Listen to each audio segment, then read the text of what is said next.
मराठा साम्राज्य के 7वें पेशवा थे बाजीराव पेशवा, जिनका जन्म 18 अगस्त 1700 को वीसाजी के रूप में हुआ और 28 अप्रैल 1740 को उनकी मृत्यु हो गई।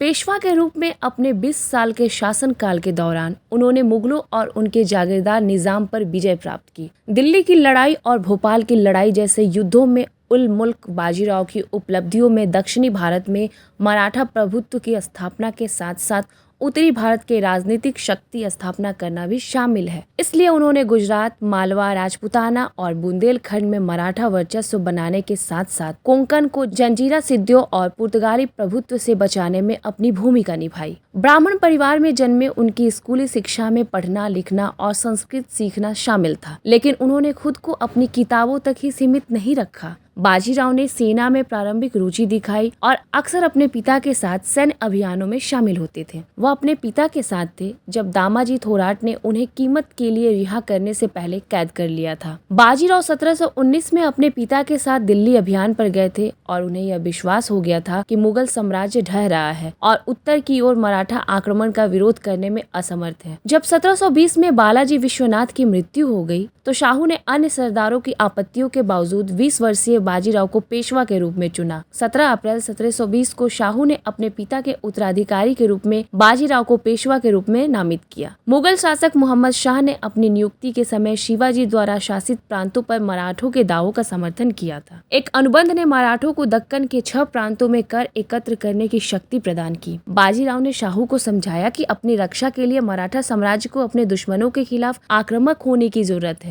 उनका मानना था कि मुगल साम्राज्य पहले से ही गिरावट में था और उत्तर भारत में आक्रामक रूप से विस्तार करने की स्थिति का फायदा उठाना चाहता था। एक नए पेशवा के रूप में उन्हें विभिन्न समस्याओं का सामना करना पड़ा। नारोराम मंत्री, अनंतराम सुमंत, श्रीपतराव पंत, प्रतिनिधि खंडेराव दभाड़े और कान्होजी भोसले जैसे वरिष्ठ हस्तियां इतनी कम उम्र में उनकी नियुक्ति से ईर्ष्या करती थी। बाजीराव ने अपने जैसे युवाओं को नेता के रूप में समर्थन भी दिया, जिनमें मल्हार राव होलकर, राणोजी शिंदे, पवार बंधु और फतेह सिंह भोसले शामिल थे। ये सभी व्यक्ति दक्कन सल्तनत में वंशानुगत देशमुख परिवारों से नहीं आए थे। पुरंदरे परिवार, जो भट्ट पेशवा परिवार के करीबी दोस्त थे, वे भी बाजीराव की सफलता में महत्वपूर्ण भूमिका निभाए। दक्कन के मुगल वायसराय निजामुल मुल्क आसफ जाह प्रथम ने इस क्षेत्र में एक वास्तविक स्वतंत्र राज्य की स्थापना की। उन्होंने दावा किया कि उन्हें नहीं पता कि शाहू या उनके चचेरे भाई कोल्हापुर के संभाजी द्वितीय मराठा सिंहासन के असली उत्तराधिकारी रहे। मराठा को हाल ही में प्राप्त मालवा और गुजरात क्षेत्रों के अमीरों पर अपना अधिकार जमाने की जरूरत थी। अंतहीन युद्धों और सैन्य अभियानों से बाजीराव का शरीर जर्जर हो गया था।